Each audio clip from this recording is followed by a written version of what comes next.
Hello friends, welcome to my channel. तो आज हम अपना चैप्टर नंबर 3 स्टार्ट करेंगे 11th की एनसीईआरटी का। चैप्टर का नाम है आपका the basis of human behaviour और ये शॉर्ट नोट्स हैं जिसके हिसाब से मैं आपको करवा रही हूँ।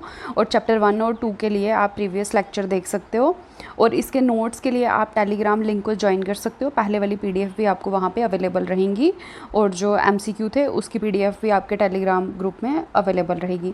और जो इस चैप्टर में हमने, अगर किसी को मेरा वीडियो स्लो लगती है तो आप स्पीड खुद से बढ़ा के भी देख सकते हो। अब चलो हम स्टार्ट करते हैं। ये जो चैप्टर 3 है इसमें हमने क्या क्या ब्रॉड टॉपिक कवर करने हैं। तो इसमें आपका ये आ जाएगा नर्वस सिस्टम, जो हमने कवर करना है। पहला टॉपिक ये है। सेकंड आ गया आपका पार्ट्स ऑफ ब्रेन, यानी कि आपका सेंट्रल नर्वस सिस्टम को कवर करेंगे। फिर आ गया आपका peripheral and central nervous system में जो आपका ऑटोमेटिक नर्वस सिस्टम है उसका सिंपैथेटिक और पैरासिम्पैथेटिक नर्वस सिस्टम को कवर करेंगे। फिर आ गया न्यूरॉन, उसके पार्ट्स। फिर न्यूरॉन है जो उनमें कम्युनिकेशन कैसे होती है, जो आपके स्नैप्सिस हैं वो स्नैप्टिक रिसेप्टर और ये सारा कंसेप्ट कवर करेंगे और न्यूरोट्रांसमीटर भी कवर करेंगे। फिर एंडोक्राइन सिस्टम और उसके फंक्शंस को भी कवर करना है इस चैप्टर। फिर उसके बाद हेरिडिटी एंड इन्वायरमेंट, फिर आपका कल्चर का क्या इफेक्ट है, वो सारी चीज़ें हम चैप्टर 3 में कवर करने वाले हैं। तो कंप्लीट इन्फॉर्मेशन के लिए लास्ट तक बने रहना। और हो सकता है ये चैप्टर का सेकंड पार्ट भी आए, एक पार्ट में मैं इसको कंप्लीट नहीं कर पाऊँगी। चलो अब हम स्टार्ट करते हैं। सबसे पहले क्या है, इंट्रोडक्शन टू ह्यूमन बिहेवियर। तो फर्स्ट ऑफ ऑल कि ह्यूमन बिहेवियर है क्या। कोई भी बिहेवियर जो एक इंडिविजुअल प्रोड्यूस कर रहा है अपने लाइफ स्पैन में, चाहे वो इंडिविजुअल बेसिस पे हो, चाहे वो ग्रुप का कोई बिहेवियर हो, ठीक है, या किसी की प्रेजेंस में वो बिहेवियर हो, या फिर आइसोलेट होकर किसी बिहेवियर को प्रोड्यूस कर रहा है, तो उसको हम क्या बोल रहे हैं, ह्यूमन बिहेवियर बोल रहे हैं।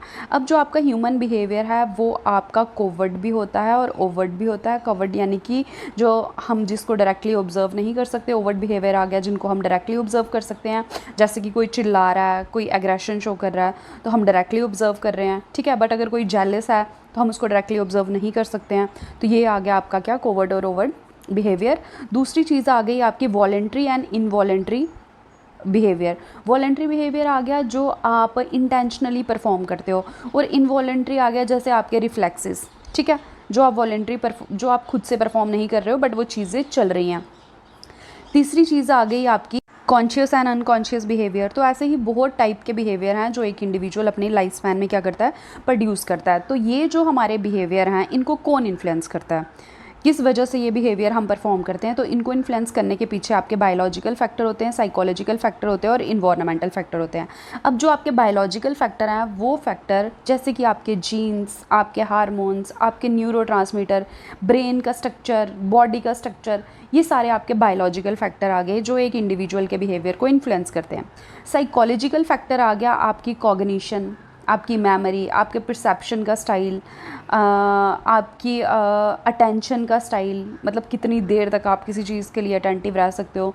साइकोलॉजिकल फैक्टर ये आ गए, या कोई स्ट्रेस से आप गुजर रहे हो, वो सारी चीज़ें क्या आ गई आपके साइकोलॉजिकल फैक्टर जो एक ह्यूमन के बिहेवियर को इन्फ्लुएंस करते हैं। थर्ड फैक्टर आ गया हमारा क्या, इन्वायरमेंटल फैक्टर। इन्वायरमेंटल फैक्टर हमारा क्या आ गया, हमारा सोशल जो सर्कल है, हमारे कल्चरल फैक्टर आ गए इसमें, हमारा इकोनॉमिक फैक्टर आ गया इसमें, ठीक है, कैसी कम्युनिटी से आप बिलोंग करते हो, वो सारी चीज़ें किसमें आ गई, आपके इन्वायरमेंटल फैक्टर में आ गई। तो ये तीनों फैक्टर मिलके क्या करते हैं, इन्फ्लुएंस करते हैं एक ह्यूमन के बिहेवियर को, ठीक है। अब आ गया नर्वस सिस्टम, आ गया आपका nervous system. Endocrine gland, heredity play an important role in shaping behaviour. अब ये जो हमने 3 फैक्टर पढ़े ये क्या करते हैं, ह्यूमन के बिहेवियर को इन्फ्लुएंस करते हैं। बट जो हमारा नर्वस सिस्टम होता है, हमारा एंडोक्राइन ग्लैंड होता है जिसमें से अलग अलग टाइप के आपके क्या निकलते हैं, हार्मोन प्रोड्यूस होते हैं। और जो आपका नर्वस सिस्टम है वो किस चीज़ को प्रोड्यूस करता है, जो आपके न्यूरॉन्स हैं वो किस चीज़ को प्रोड्यूस करते हैं, न्यूरोट्रांसमीटर को। वैसे ही जो एंडोक्राइन ग्लैंड है वो किसको प्रोड्यूस करता है, हार्मोन्स को। ये हम आगे डिटेल में पढ़ने वाले हैं। फिर आपकी जो हेरिडिटी है, जैसे कि क्या जीन्स मिले हैं, कौन सा क्रोमोसोम है, कौन सा डिफेक्टेड है, कौन से सही पेयर हुए हैं, ठीक है। तो ये जो हेरिडिटी है मतलब जो आप पहले से जेनेटिक फैक्टर लेके आए हो, तो ये क्या करते हैं, ये चीज़ें इंपॉर्टेंट रोल प्ले करते हैं ह्यूमन के बिहेवियर को शेप करने में। ठीक है, तो ये जो पूरा चैप्टर है इसमें हम यही चीज़ पढ़ने वाले हैं, क्या, ह्यूमन के बिहेवियर के बारे में, कि क्या क्या चीज़ें हैं, कौन कौन से फैक्टर हैं जो रिस्पॉन्सिबल हैं बिहेवियर को इन्फ्लुएंस करने के लिए, और कौन कौन से हैं जो बिहेवियर को शेप करने के लिए इंपॉर्टेंट रोल प्ले करते हैं। तो ये बेसिक इंट्रोडक्शन थी इस चैप्टर की जो मैंने आपको बताई, और हमने इसमें क्या क्या कवर करना है वो भी बता दिया, और बिल्कुल बेस लेवल का होगा, जिसने कभी भी नहीं पढ़ा ये उसके लिए है, और जिसने पहले से पढ़ा हुआ है वो इसको रिवाइज़ कर सकता है, क्योंकि बेस से लेके थोड़ा ऊपर लेवल तक का है इसमें। अब आ गया नर्वस सिस्टम। नर्वस सिस्टम क्या होता है आपका, nervous system control and coordinate all body activities. Nervous system क्या है, एक सिस्टम है आपकी बॉडी के अंदर जो क्या करता है, आपके कंट्रोल करता है और कोऑर्डिनेट करता है सारी बॉडी की एक्टिविटीज़ को। ये इन्फॉर्मेशन को रिसीव करता है, रिसीव इन्फॉर्मेशन फ्रॉम इन्वायरमेंट, फिर उसको प्रोसेस करता है, फिर रिस्पॉन्स को क्या करता है, प्रोड्यूस करता है। ठीक है, मेन काम क्या आ गया इसका, कंट्रोल कर रहा है, कोऑर्डिनेट कर रहा है सारी बॉडी की एक्टिविटीज़ को, और रिसीव कर रहा है इन्फॉर्मेशन को इन्वायरमेंट से, फिर उसको प्रोसेस कर रहा है और फिर प्रोड्यूस कर रहा है रिस्पॉन्सेस को। दो टाइप के आपके नर्वस सिस्टम है, central nervous system and peripheral nervous system. जो आपका सेंट्रल नर्वस सिस्टम है वो किससे बना है, ब्रेन एंड स्पाइनल कॉर्ड। अगर आपको आ गया parts of central nervous system, तो क्या है आपका ब्रेन एंड स्पाइनल कॉर्ड, और इनका काम क्या है, ये कंट्रोल करते हैं आपकी थिंकिंग को, मेमोरी को, इमोशन को और वॉलंटरी एक्शंस को। ठीक है, नॉन वॉलंटरी एक्शंस नहीं बोल रही मैं, वॉलंटरी एक्शंस को की बात हो रही है यहाँ पे। ठीक है, अब ये आ गया आपका नर्वस सिस्टम। ठीक है, अब देखो ये जो ह्यूमन नर्वस सिस्टम है दो पार्ट से बना है आपका, एक मिनट, ये आ गया आपका सेंट्रल नर्वस सिस्टम, सेकंड आ गया आपका पेरिफेरल नर्वस सिस्टम। जो आपका सेंट्रल नर्वस सिस्टम है वो बना है ब्रेन एंड स्पाइनल कॉर्ड से। ब्रेन क्या करता है, कंट्रोल सेंटर है, किसका कंट्रोल सेंटर है, आपके थॉट्स को कंट्रोल करने का, मेमोरी को कंट्रोल करने का और इमोशन को कंट्रोल करने का।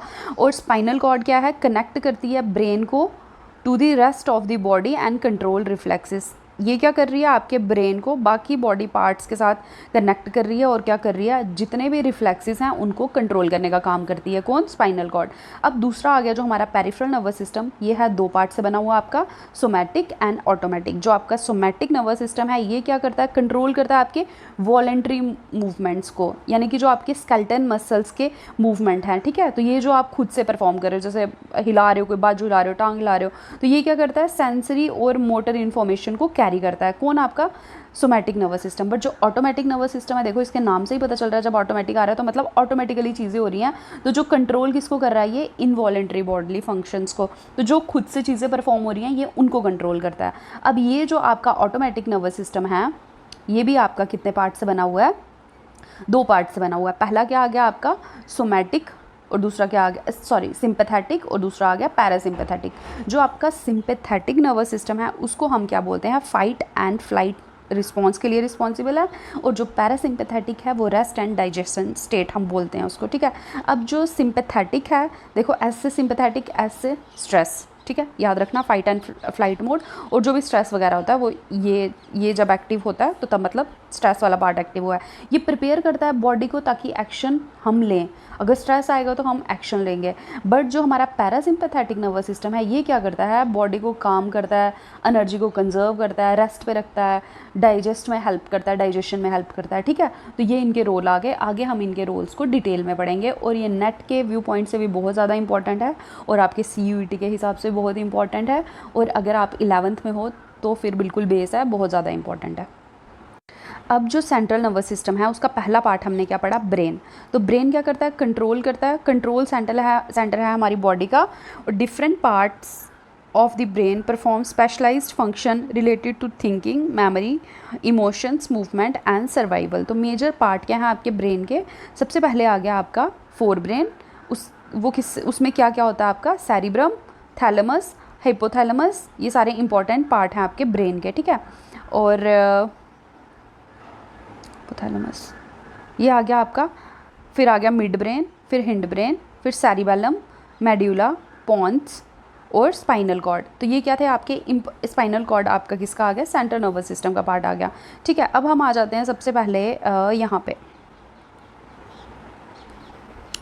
ब्रेन के पार्ट्स को, जहाँ पे हम एक्सप्लोर करने की बात कर रहे हैं। तो सबसे पहले हम ब्रेन की बात करते हैं। ठीक है, अब जो ब्रेन है,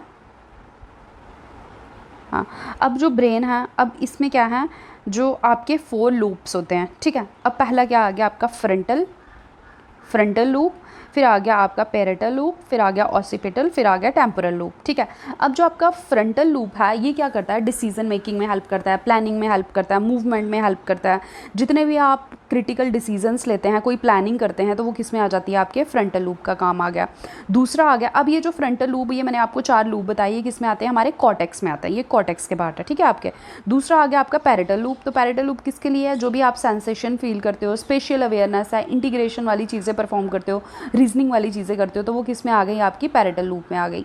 थर्ड आ गया आपका ऑसिपिटल, तो ये विजन के लिए रिस्पॉन्सिबल है। फोर्थ आ गया आपका टेम्पोरल लूप, तो ये ऑडिटरी प्रोसेसिंग के लिए, जो सुन रहे हैं हम, लैंग्वेज के लिए भी है और मेमोरी के लिए भी है। ठीक है, अब देखो इसकी वो भी देख लो आप कि कहाँ पे कौन सा पार्ट है। मतलब स्टार्टिंग में आ गया क्या, आपका फ्रंटल, तो देख लो ऐसे ह्यूमन का फेस होता है, ये रहा फ्रंटल। फिर ये आ गया पैरेटल, कौन से पोजीशन है इसकी, ये आ गया टेम्पोरल। उसके नीचे ये जो आपको एक पत्ते की तरह दिख रहा है, इसको हम बोलते हैं सेरिबेलम, और ये सबसे ज़्यादा वेटेज वाला पार्ट है ब्रेन का। ठीक है, ये किसके लिए रिस्पॉन्सिबल है, बैलेंस के लिए, कोऑर्डिनेशन के लिए और मोटर कंट्रोल के लिए। फिर ये आ गई आपकी ब्रेन स्टेम। ठीक है, ये ब्रेन स्टेम है, तो ये किसके लिए, ये वाइटल फंक्शंस के लिए, जैसे हार्ट रेट, ब्रीथिंग, इन सब चीज़ के लिए। और यहाँ से ही आपकी क्या देखो, ये स्पाइनल कॉर्ड भी स्टार्ट हो रही है। स्पाइनल कॉर्ड क्या है, सेंट्रल नर्वस सिस्टम का पार्ट है। ब्रेन और स्पाइनल कॉर्ड को मिला के हमारा सेंट्रल नर्वस सिस्टम बनता है। ठीक है, और बाकी चीज़ें यहाँ पे भी दी हैं। फ्रंटल लूब और क्या क्या करती है, जजमेंट, रीजनिंग, बिहेवियर के लिए। पैरेटल आ गया आपका सेंसरी इनपुट के लिए, ओरिएंटेशंस के लिए। टेम्पोरल आ गया हियरिंग के लिए। फिर लैंग्वेज कंप्रीहेंशन के लिए, एक वर्निकी और दूसरा क्या होता है, हियरिंग के लिए कौन है, आपका वर्निकी एरिया रिस्पॉन्सिबल है। अब जब मैं नेट वाले पार्ट में आऊँगी ना, तब मैं इसको और भी डिटेल में लेके जाऊँगी कि कौन सा डैमेज हो तो क्या प्रॉब्लम होती है। बट अगर आपको पता है, आप कमेंट करके बोल सकते हो। फिर आ गया आपका, क्योंकि ये सिर्फ अगर हम कर रहे हैं टेम्पोरल लूप की बात, तो सिर्फ सुनने का काम नहीं करती है, ये मेमोरी में भी हेल्प करता है। कौन सा पार्ट इसका, क्यों ये मेमोरी में हेल्प करता है, जब हम प्योर बायोलॉजिकल पार्ट पे आएंगे तब हम उधर इसको डिस्कस करेंगे। फिर आ गया ऑसिपिटल लूप आपका, तो ये विजुअल के लिए, सेरिबेलम बैलेंस और मसल टोन के लिए। फिर आ गई आपकी ब्रेन स्टेम, जिसको हमने अभी डिस्कस किया, तो ये क्या है, ये है ब्रीथिंग, हार्ट रेट और कॉन्शियसनेस के लिए। ठीक है, बाकी और डिटेल में यहाँ पे है। अब आ गया सबसे पहले फोर ब्रेन, तो फोर ब्रेन क्या होता है, हमारा largest and most developed part of the brain है। It is responsible for intelligence, thinking, learning, memory, emotion and voluntary actions. दूसरा आ गया सेरिब्रम आपका, तो ये सेरिब्रम क्या है, लार्जेस्ट पार्ट है। लार्जेस्ट पार्ट कौन है आपका, cerebrum of the brain. And control किसको करता है, ये रीजनिंग को, लैंग्वेज को, मेमोरी, इंटेलिजेंस को और वॉलेंट्री मूवमेंट्स को। और ये डिवाइड है हमारा 2 हेमिस्फेयर में, यानी कि लेफ्ट हेमिस्फेयर और राइट हेमिस्फेयर। जब बायोलॉजिकल पार्ट पढ़ेंगे तब हम पढ़ेंगे कि लेफ्ट जो हेमिस्फेयर है वो किसके लिए रिस्पॉन्सिबल है और राइट किसके लिए रिस्पॉन्सिबल है। बट अगर अभी आपको देखना है तो ये शायद शॉर्ट्स में भी आपको दिख जाएगा और प्रीवियस वीडियोज़ में जाकर दिख जाएगा और भी डिटेल में। फिर आ गया थैलेमस, तो थैलेमस क्या करता है, act as a relay station for sensory information.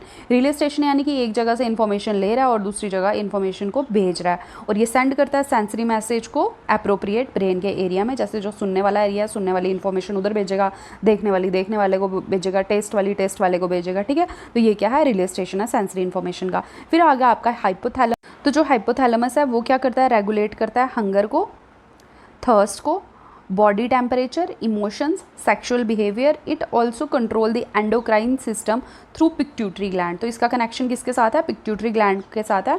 Pituitary gland आपका मास्टर ग्लैंड होता है, ठीक है, जो बहुत सारे आपके बिहेवियर्स को कंट्रोल करता है। ठीक है, अब ये हम ग्लैंड्स में जाके पढ़ेंगे, एंडोक्राइन सिस्टम में जाके पढ़ेंगे। अब आ गया mid brain. Mid brain connect किसको करता है, mid brain connect fore brain and hind brain को कनेक्ट कर रहा है। ये कंट्रोल करता है visual and auditory reflex and also help in movement coordination. फिर आ गया आपका क्या, हिंड ब्रेन। तो हिंड ब्रेन क्या कर रहा है, बेसिक जो आपके लाइफ सपोर्टिंग फंक्शनिंग है, जैसे कि ब्रीथिंग आ गया, हार्ट बीट आ गया, बैलेंस आ गया, इन सब चीज़ का ध्यान रखता है, इनको कंट्रोल करता है। फिर आ गया सेरिबेलम, जो हमने एक लीव टाइप वो देखा था, स्ट्रक्चर देखा था। सेरिबेलम क्या करता है, मेंटेन करता है बॉडी के बैलेंस को, पॉस्चर को, कंट्रोल करता है मसल्स को और इम्पॉर्टेंट रोल प्ले करता है फॉर स्मूथ मसल मूवमेंट। फिर आ गया मेड्यूला। मेड्यूला आपका कंट्रोल कर रहा है इनवॉलेंट्री एक्टिविटीज़ को। इनवॉलेंट्री यानी कि जो आप खुद से परफॉर्म नहीं कर सकते, जैसे कि आपकी हार्ट बीट आप खुद से नहीं कर रहे, वो ऑटोमेटिकली चल रही है। ब्रीथिंग, डाइजेशन, ये अगर डैमेज हो जाएगा तो ये क्या होगा, लाइफ थ्रेटनिंग होगा अगर क्या हो, मेड्यूला डैमेज हो तो। फिर आगे पॉन्ड्स। पॉन्ड्स में क्या होता है कि कनेक्ट कर रहा है different part of brain and help कर रहा है किस चीज़ में, रेगुलेट करने के लिए sleep, breathing and facial movements. अब जो आपका सेंट्रल नर्वस सिस्टम का सेकंड पार्ट है क्या है आपका स्पाइनल कॉर्ड, तो ये क्या करती है, कैरी करती है मैसेज ब्रेन से कहाँ पे, बॉडी में, और कंट्रोल करती है सारे रिफ्लेक्स एक्शंस को। ठीक है, तो ये था हमारा सेंट्रल नर्वस सिस्टम, बिल्कुल शॉर्ट में मैंने आपको बताया अभी कि कौन से पार्ट का क्या रोल है। अब आ गया इसके बाद, अब आ गया peripheral nervous system. Peripheral nervous system क्या करता है, peripheral nervous system connect the central nervous system with body organ. अब ये जो पेरिफेरल नर्वस सिस्टम है ये क्या कर रहा है, सेंट्रल नर्वस सिस्टम को बॉडी के ऑर्गन्स के साथ कनेक्ट कर रहा है। सेंट्रल नर्वस सिस्टम यानी कि आपका ब्रेन एंड स्पाइनल कॉर्ड, तो जो पेरिफेरल है वो ब्रेन और स्पाइनल कॉर्ड को कनेक्ट कर रहा है बाकी बॉडी के ऑर्गन के साथ। ये कैरी करता है sensory information to the brain and motor command to muscles, और क्या करता है, ब्रेन में लेके जाता है और कमांड देता है किसको, मसल्स को। अब ये किसके कितने में डिवाइड है, दो पार्ट में डिवाइड है, ये भी आपका सोमैटिक और ऑटोमेटिक। अब जो सोमैटिक नर्वस सिस्टम है ये क्या कर रहा है, this system control voluntary action, ये वॉलेंट्री एक्शन पर कंट्रोल कर रहा है जो इंटेंशनली आप परफॉर्म कर रहे हो, जैसे वॉकिंग, राइटिंग, स्पीकिंग, और ये कैरी करता है signal between sensory motor and skeleton muscles के बीच। दूसरा आ गया आपका ऑटोमेटिक नर्वस सिस्टम, तो ये जो ऑटोमेटिक नर्वस सिस्टम है ये इनवॉलेंट्री एक्टिविटीज़ को कंट्रोल करता है, जैसे हार्ट बीट, डाइजेशन, ब्रीदिंग, और ये क्या कंट्रोल कर रहा है, ऑटोमेटिक विदाउट कॉन्शियस कंट्रोल। अब आ गया division of automatic nervous system, तो जो आपका ऑटोमेटिक नर्वस सिस्टम है वो किस में है, सिंपैथेटिक और पैरासिम्पैथेटिक में डिवाइड है। ठीक है, अब इधर आ जाओ,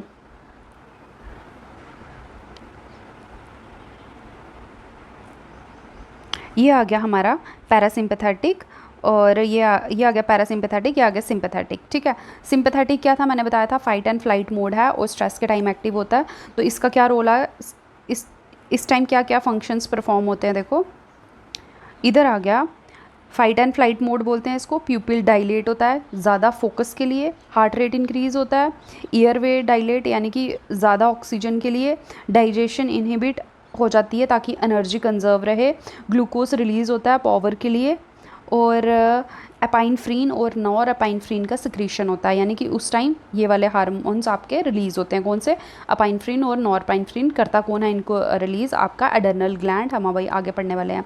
पैरासिम्पैथेटिक में क्या आ गया आपका, रेस्ट एंड डाइजेशन, प्यूपिल कंट्रिक्ट्स यानी कि नियर विजन के लिए होता है, हार्ट रेट डिक्रीज़ हो जाता है, ईयरवे यानी कि लेस ऑक्सीजन चाहिए होती है, डाइजेशन के लिए डाइजेशन स्टिमुलेट होती है ताकि एब्जॉर्प्शन हो, ग्लूकोज स्टोर होता है ताकि एनर्जी रिजर्व रहे, और इस टाइम कौन प्रोड्यूस होता है पैरासिम्पैथेटिक में, एसिटिल कोलाइन।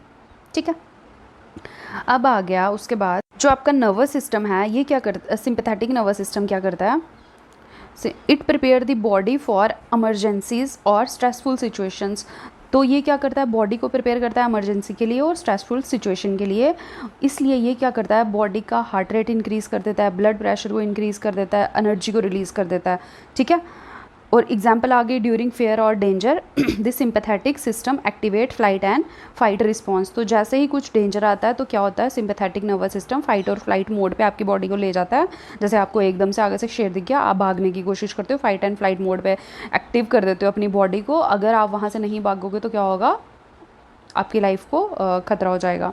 वैसे ही सिंपैथेटिक नर्वस सिस्टम हर एक फेयरफुल सिचुएशन में क्या करता है कि आपको एक्टिव कर देता है। अब ऐसे ही आ गया पैरासिम्पैथेटिक नर्वस सिस्टम, तो ये क्या करता है, इट काम the body after stress and conserve energy, it slow heart rate and support digestion and relax. ठीक है, अब जैसे कि आपको कोई डेंजर सिचुएशन को आपने फेस किया तो आपकी बॉडी का सिंपैथेटिक नर्वस सिस्टम एक्टिवेट हो गया, तो अब वो 24 घंटे एक्टिवेट रहेगा तो आपकी लाइफ वैसे ही डेंजर में आ जाएगी। तो उसको काम भी तो करना है, आपको रिलैक्स भी फील करना है, तो उस चीज़ के लिए क्या है, पैरासिम्पैथेटिक नर्वस सिस्टम है। तो ये हेल्प करता है ताकि क्या हो, बॉडी काम स्टेट में चली जाए स्ट्रेस के बाद, ताकि एनर्जी को कंजर्व भी कर पाए बॉडी। ठीक है, और हार्ट रेट स्लो हो जाए और डाइजेशन को सपोर्ट करे ताकि बॉडी रिलैक्स रहे। अब आ गया न्यूरॉन एंड न्यूरल कम्युनिकेशन। अब हम न्यूरॉन एंड न्यूरल कम्युनिकेशन को नेक्स्ट टॉपिक में कवर करेंगे नेक्स्ट लेक्चर में। तो इसमें हम न्यूरॉन पढ़ेंगे, उसके पार्ट्स पढ़ेंगे, कैसे सिग्नल चलते हैं वो पढ़ेंगे। बट जब और हाई लेवल पे जब इसको पढ़ना होगा कि कैसे एक्शन पोटेंशियल होता है, कौन से आपके चैनल खुलते हैं, कब सोडियम अंदर आता है, कब क्लोराइड बाहर जाता है, ये हम जब बायोलॉजिकल बेसिस नेट वाला पढ़ेंगे उसकी डिटेल में पढ़ेंगे। अभी मैं आपको सिर्फ बेस ही बताने वाली हूँ। ठीक है, और कौन से न्यूरोट्रांसमीटर इंपॉर्टेंट हैं, सिनेप्सिस क्या होती हैं, तो ये बेसिक वाली वीडियोज़ अभी चल रही हैं। जब ये कंप्लीट होंगी फिर मैं नेट के लेवल पे आऊँगी, बट अभी मैं बिल्कुल बेस लेवल करवा रही हूँ। तो जिसका बेस लेवल स्ट्रॉन्ग नहीं है वो इन लेक्चर्स को अटेंड कर सकता है। Thank you. अगर वीडियो अच्छी लगी तो लाइक करें, चैनल को सब्सक्राइब करें, वीडियो को शेयर भी करें। और जब ये इसके बिल्कुल 3 पार्ट कंप्लीट हो जाएंगे, 3 पार्ट में होगा ये 3rd चैप्टर, तो इसके बाद मैं इसका जो नोट्स हैं वो टेलीग्राम लिंक में शेयर कर दूँगी। Thank you.